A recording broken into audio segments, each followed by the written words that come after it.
watching News 12 on your side. Need convenient stocking stuffers or gifts for friends on the go? Pick up a Parker's Kitchen gift card. They're good for almost everything in store and fuel at any Parker's Kitchen location. Live from Augusta, you're watching News 12 live at 5.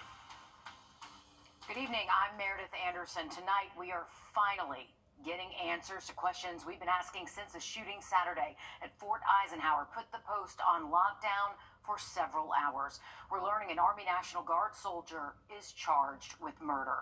Investigators say 25-year-old Natravian Landry is in custody after he shot U.S. Army Sergeant Andre Stewart Jr. Stewart joined the Army in 2019, serving as a human resource specialist. He transitioned to the Army Reserve last year. Your Hallie Turner joins us live in the newsroom with new documents that detail what happened. Hallie. Newport documents say a fight broke out between Stewart and Landry during Landry's hour break from drill duty. During his break Saturday morning, investigators say Landry was visiting the mother of his child, and when he got to the house at 7:15, he found Stewart and the woman inside. In the documents, the woman tells investigators she turned away towards the victim and he shot Landry, and Landry shot Stewart. A family member visiting the house at the time said Landry got into the house, went up the stairs, and hit Stewart with a gun, then shot him. And that's when they say Landry took off. Stewart died later at the hospital. And then military police issued an alert for the car Landry was driving. They say they were able to ping his cell phone and spot him on camera. Landry was arrested 3 hours later south of Atlanta during a traffic stop. Celestine James has lived on post for 4 years and has never heard anything like this. She says it's a day she'll never forget. I was in bed and was awakened by the PA system with an announcement saying not to leave your dwelling. We were on lockdown. We're on lockdown. Active shooter, do not leave your dwelling. And it was like, whoa, what's going on? It was just really surreal. And I was in shock and was like, this is the first time I've heard the PA system on the base utilized in such a way. Now, coming up all new tonight on News 12 at 6 o'clock, we're taking a deeper look at the full timeline of what happened on post that day. A lot of people who live there still have a lot of questions. Thank you for digging into this, Hallie. New into our newsroom live at 5, Aiken County officials say 81-year-old Richard Fowler has died after a single car crash on South Dixie Road. It happened yesterday. Officials say he ran off the road, hitting a ditch and then a tree. Fowler was taken to the hospital where he died this morning. We are continuing to follow a deadly mass shooting at a K-12 school in Madison, Wisconsin. Police say at least 3 people are dead, including a teenage student, a teacher, and the shooter. 6 others were injured, 2 of them having life-threatening injuries. Investigators say the shooter was a teenage student at the school and used a 9mm pistol. I hoped that this day would never come in Madison. It is not something that any mayor, any fire chief, any police chief, any person in public office ever wants to have to deal with. That sentiment echoed around the country. Police say they do not yet know the shooter's motive, but the shooter's family is cooperating with the investigation. All survivors have been bused to a reunification center after the shooting.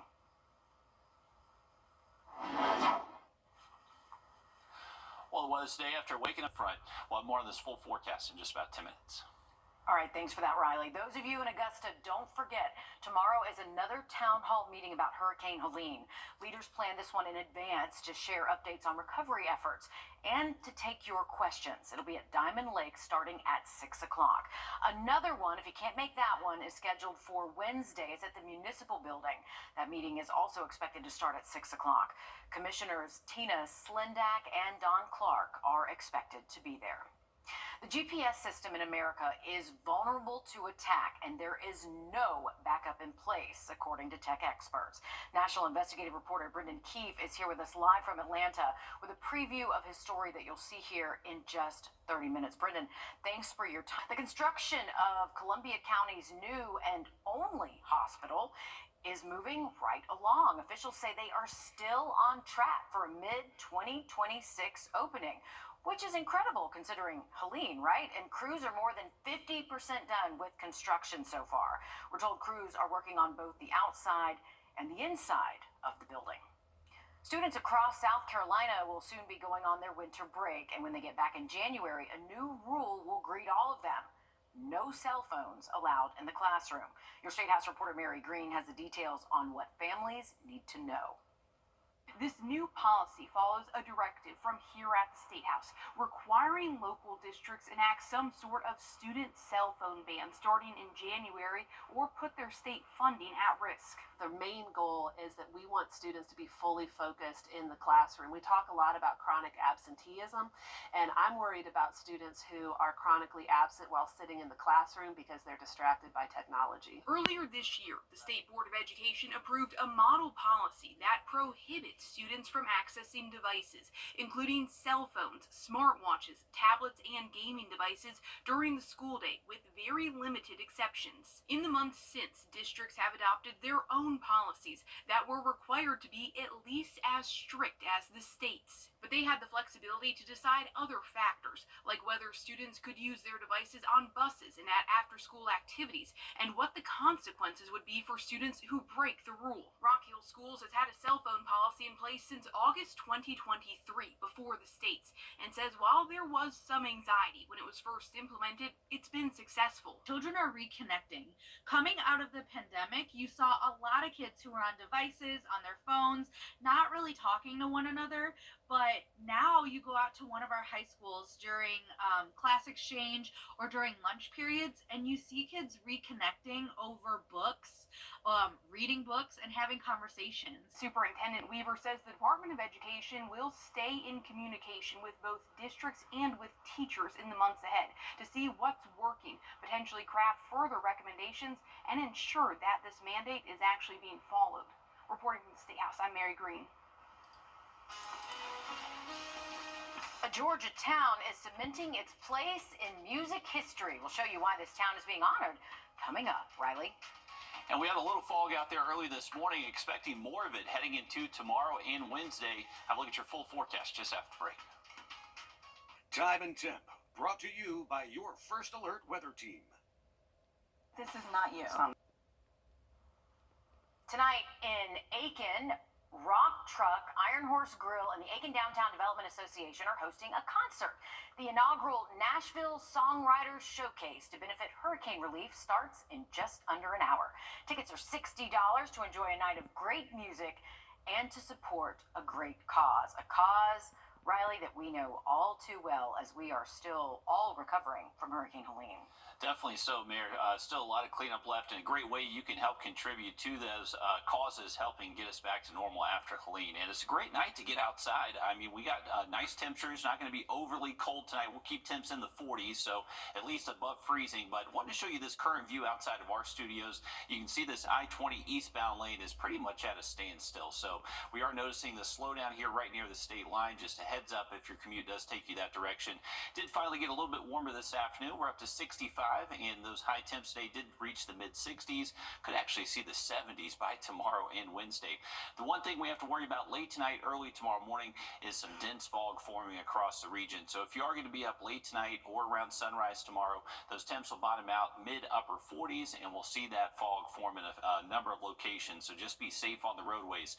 Throughout the day tomorrow, we'll continue to see the 40s right around sunrise, and then as that fog continues to break up by mid-morning, should be able to see clear skies by late into the day, and actually in the afternoon in the low 70s. So it may not necessarily feel like December by tomorrow afternoon, but it is going to be a little bit of a chilly start. Here's that fog forming late tonight into early tomorrow, and imagine after 2 a.m. that's when it starts to get thick, especially north of I-20. So counties like Wilkes, Lincoln, McCormick, Columbia, Edgefield, Saluda, you'll likely have that best chance to see that thick fog out there late tonight and early tomorrow. And even, I would say, by around 10, 11 a.m., Places like the northern CS area may still be seeing some pretty low visibility across the area. So just a heads up, north of the interstate looks like that fog could be prolonged a little bit longer tomorrow. Once we get into Wednesday, we're bringing in a weak front. Could possibly kick up a few showers for us. Doesn't look to be an all-day washout by any means, but that's really our best chance for rain over the next 7 days. So if you do have any packages that you're waiting on to get delivered on Wednesday, right now rain chance is about 10 to 20%.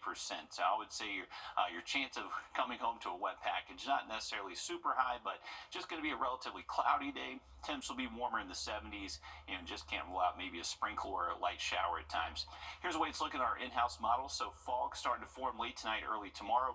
Throughout the day, though, Tuesday, we should hang on to mostly sunny, partly cloudy skies, and that'll help us warm up into the low 70s. But take a look at the temperature divide across the area. Again, tomorrow, north of the interstate, they stay in the 60s. We'll likely hit 70 here in Augusta. But the further south you go, we're talking mid-70s for places like Swainsboro, Millen, and Sylvania. Once we get into Wednesday morning, cloudy, maybe some patchy fog right around sunrise. And then throughout the day, right now it just looks generally cloudy, not expecting a ton of rain, but there's your 10 to 20% throughout the day as this front does get close to the area. But I would say most of us are looking to be fairly dry during the day Wednesday. That front will pass by us, and then we do start to see a little bit cooler outlook Thursday and Friday, but it's really by the weekend we have to wait to see the big cool down head our way. So it is going to be well above average next couple of afternoons, hitting highs in the low 70s, but take a look by the weekend. Right on cue for the first official day of wintertime on Saturday. Those highs drop off into the 50s, and then highs only in the 40s by Sunday and next Monday. All right, thanks for that, Riley. The city of Wrdw in Georgia unveiled a new plaque to honor one of rock and roll's most famous bands. Take a listen to who they're honoring. The plaque marks the 50th anniversary of Leonard Skinner's Freebird. The band recorded the song in a studio there that once stood in the heart of the town. People in Wrdw say the plaque is long overdue, but they're happy the town is getting a place in music history. One girl and her aunt barely made it out of Gaza. They have traveled across the world to get the help she so desperately needs. We'll show you what she's been through to get here after this. First Alert Radar, powered by Jim Hudson Automotive Group. Ring in the savings at Hamrick gigantic Jingle Bell Sale. Ho, ho, ho. Men's apparel blowout, $7.98. Helium Air Room, $18. Sleepwear or slippers, $7.98. Hot Zone items starting at $5. Fancy pans and select kitchen appliances, $15. Designer handbags, $20. And sleep pans, 2 for $9. Huge savings at Hamrick's gigantic Jingle Bell Sale. Ho, ho, ho. Just like you, I drive.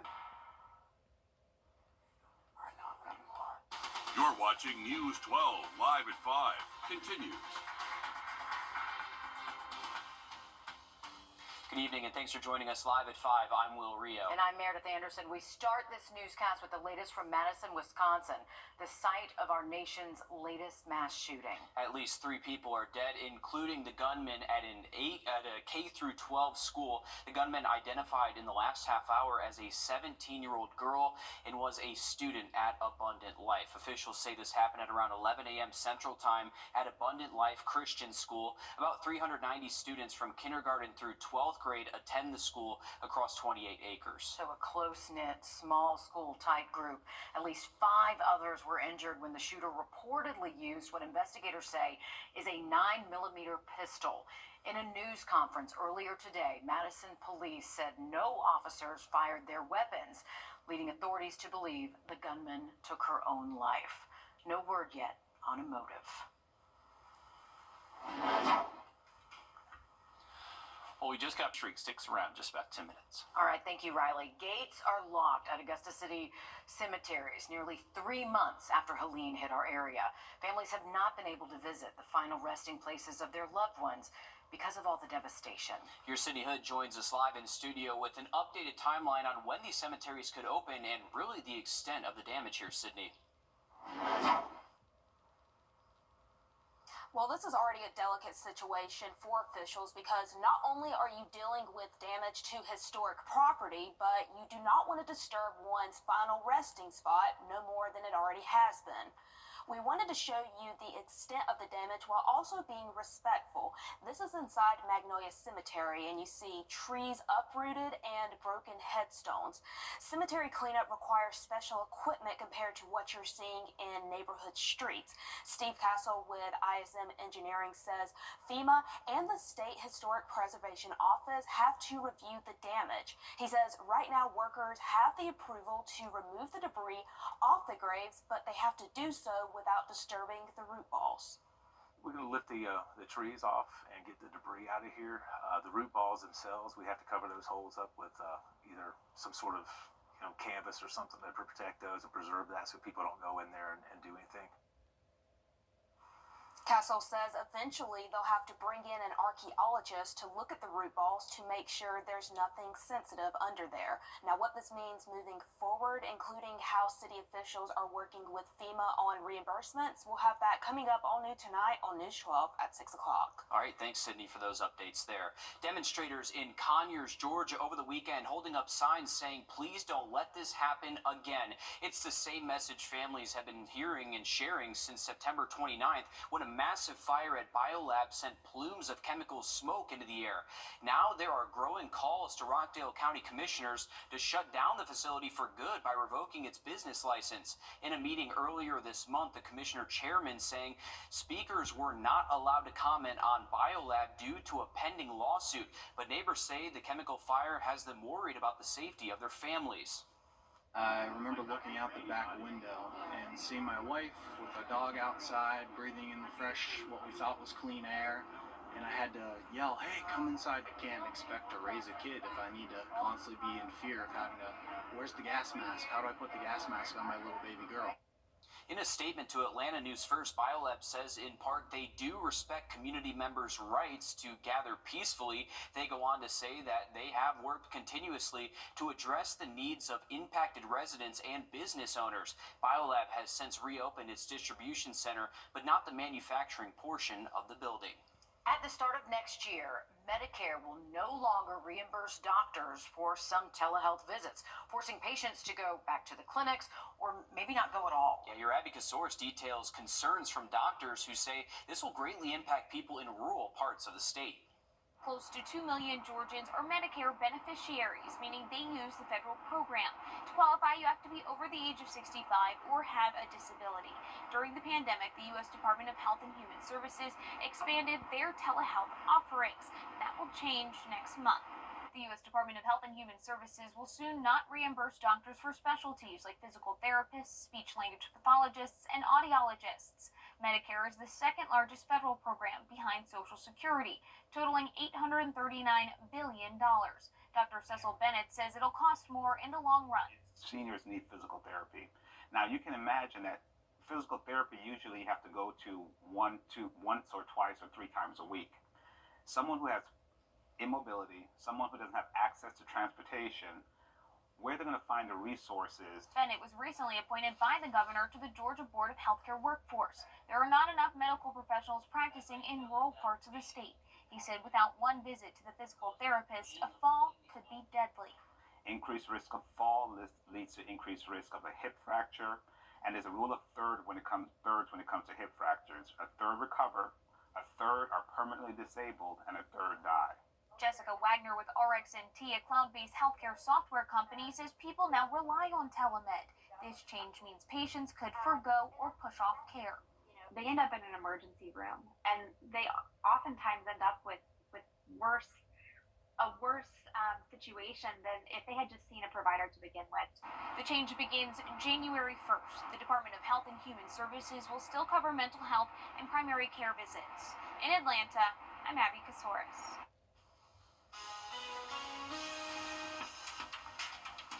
Well, heading into tomorrow, we're worried about that dense fog forming once again, but temperatures are going to be running above average the next few days. Have a look at that forecast just after the break. And our country's GPS system could be at risk, with experts saying we have no backups. Coming up, why everything from airplanes to the stock market could grind to a halt. Time and Temp, brought to you by your First Alert weather team. Join us right here on Remodel.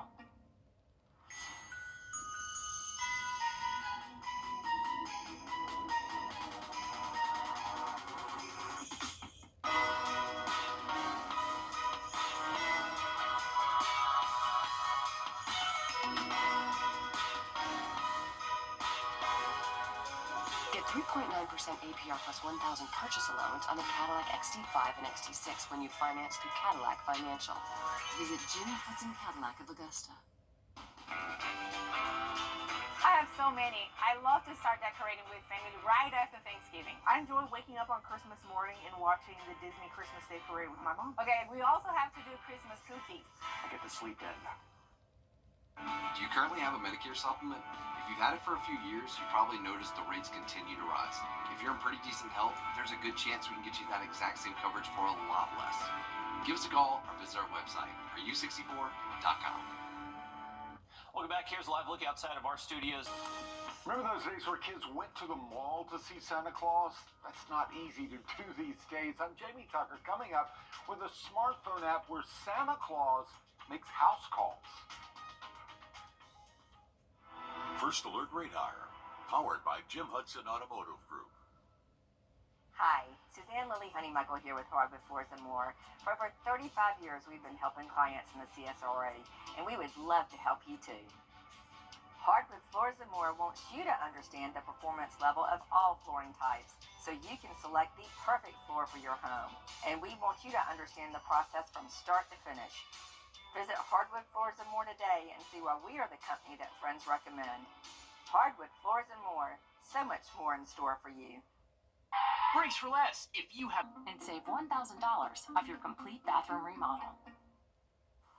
In this day and age of technology, you no longer have to leave your house to visit Santa. If you're not in the mood to wait in line at the mall, you can have a personalized message from Santa delivered right to your smartphone. I know what I'm doing. That sounds perfect. Your consumer tech reporter Jamie Tucker shows us how it works. What the Tech, sponsored by Augusta Preparatory Day School. Well, if you were a kid of the 60s, 70s, 80s, maybe 90s, you remember the thrill of visiting Santa Claus at the shopping mall. Well, these days, kids have another option. This smartphone app called Portable North Pole might just be more realistic than what we experienced as kids. Here's how Portable North Pole works. Parents set up a video ahead of time by entering the child's name, age, and a photo, along with a few other details that Santa can mention. News on their behavior, how Santa is really proud of them, Santa reading a bedtime story, or checking his list. There are more than 60 options. What a wonderful surprise! I'm so happy to see you. Once the magic happens, Santa's video message will be delivered to your phone, computer, or tablet for sharing, or you'll get a phone call. Now, Madison, I've been hearing some wonderful things. There are personalized videos of Santa addressing the child on things they can improve on, like keeping their room clean or being quieter around the house. Now, there are free videos, but there is a charge for personalized messages and phone calls. You will find the Portable North Pole Santa app in both app stores and at portablenorthpole.com. I'm Jamie Tucker, and Portable North Pole Santa is the app of the day. The Georgia High School girls flag football season has come to a close. Teams took their final snap of the season in the Benz, hoping it would end in their favor, and it did for one local team, Alyssa. Yeah, Greenbrier girls flag football team is state champions once again. The Lady Pack defeated North Oconee 18-0 this afternoon. The Lady Pack led at halftime 6-0 over North Oconee. Quarterback Kenzie Horton came off the field from an injury in the third quarter with her team up 2 scores. The defense held steady, coming up with 2 picks in the fourth quarter, and Horton pulled a Carson Beck in the bench. She came back in, throwing her final career TD pass to Maggie Pengel with 30 seconds left on the clock. I didn't think we were going to do that, to be honest. I thought we were going to run it, but to be able to end on that and Maggie catching it as well, another senior, it was amazing. Honestly, I'm overwhelmed. It's a lot right now. It's going to set in later for sure on the bus ride back, and we're all going to feel it, but it's just amazing to be able to do it with a great team and great coaches. You can bet head coach Daniel Jordan is driving that bus back. Horton won MVP. They are the second school since the sport's inception back in 2020 to win back-to-back state titles. Southeast Bullock was the first. Joe Jordan will have a field's eye view for you at 6 p.m. We'll be right back after this. So what do you think about these? On sale now. Ring in the savings at Hamrick Gigantic Jingle Bell Sale. Ho, ho, ho! Christmas home and garden decor, 80% off. Lady select boots, $16. Kitchen must-haves, $20. 3 packs of socks, just $9.98. 80-count coffee pots, $18. Hanging throws, $9. And small pet beds, only $6. Huge savings at Hamrick Gigantic Jingle Bell Sale. Ho, ho, ho! Welcome back. A very pretty view over Clarksville Lake from our Thurman Dam Cam. Up at the lake tomorrow morning, that's one of the spots we're expecting some pretty dense fog to be found late tonight and early tomorrow. So be safe on the lake if you have plans up there. 62 degrees. Our temperatures continue to fall a degree or two over the next couple of hours. So if you are heading out tonight, it may not be a bad idea to have the jacket. But we're only expecting low temps to fall into the upper 40s by early tomorrow morning. Remember, it's going to be early tomorrow. We have to worry about that dense fog. But by the afternoon, should be able to see some breaks in the clouds and actually warm us up into the low 70s. How about that? A nice into our Tuesday, and actually one of the warmest day we've seen in a good while. Those high temps will stay in the 70s at least through Wednesday, but as we get later into the week, those high temps will feel more seasonal by Thursday, Friday, and then heading into the weekend, we're actually seeing them dip back below normal. So that cooler trend will continue Sunday into early next week. So it looks like we'll start off the week of Christmas colder than average before it does level out a little bit by Christmas Day. But here's a look at our hour-by-hour forecast. So there's a few clouds passing us by throughout the next couple of days, but overall just not a ton of rain in our forecast. Even for Wednesday, that's our best bet to maybe see a stray shower as the front gets close to us. Once the front passes through Wednesday night, you can see our temperatures fall off into the 60s again by Thursday afternoon, and then we just continue that cooling trend into the weekend. First official day of wintertime is Saturday, and right on cue, that winter weather does make a return. All right, thanks, Riley. Stick with us. Much more news, weather, and sports coming up after a short break on News 12 at 6 o'clock. The Emmy nominated